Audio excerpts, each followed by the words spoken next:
Hi there, it's Roy Breton here from GardenEquipmentReview.com. One of the questions people often ask me is how do you get stripes in your lawn? Well, actually, it's very easy. You just need a roller mower.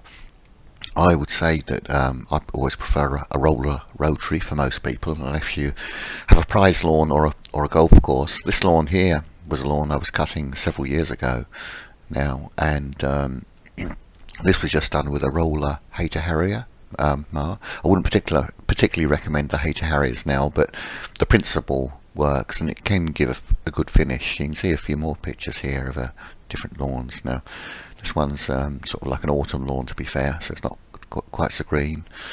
And another lawn here, but just gives that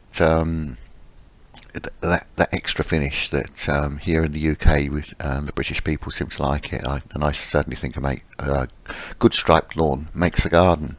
So you can use two types of mower, either like a roller rotary, which I would recommend, or a cylinder mower, which for most people, unless you want a bowling green type lawn and are willing to spend a lot of time looking after your lawn, I wouldn't recommend a cylinder mower for the average person. It's sort of mower they use on golf courses and what have you.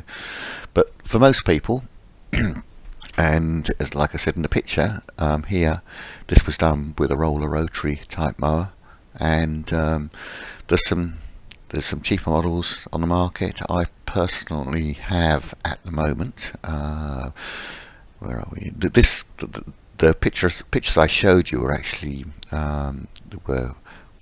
this was one of the mowers that created this picture. Let's go back. The Hayter Harrier, which I wouldn't recommend now. I don't find Hayters as good as what they were. I now use when the page opens in a second. I can see I should have opened it. Where are we?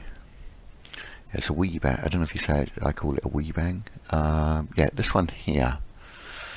Now, this is a larger rotary. You may not want one quite so large, but it's a 56, which is basically a 22-inch 3-speed, and this one is a commercial machine. But they do cheaper ones which aren't commercial. I just brought this sort of one as I wanted a slightly heavier one. But there are all sorts to choose from, as you can see, different prices. I always recommend that people buy a machine that the best they can afford. Now, there's like these Hyundai ones which are actually very cheap, but they do come with a 3-year warranty. But I wouldn't necessarily recommend them if you've got lots of grass. They're not as well made as some of the other machines, but a lot of it comes down to you get what you pay for. But anyway, if you want a lawn with stripes, that's what you need, either a roller rotary or a cylinder mower. But once again, I would recommend the rear roller type mower. If you've got any questions, please leave a comment in the comment section of the YouTube video. I would be pleased to try and help. Thanks very much for watching.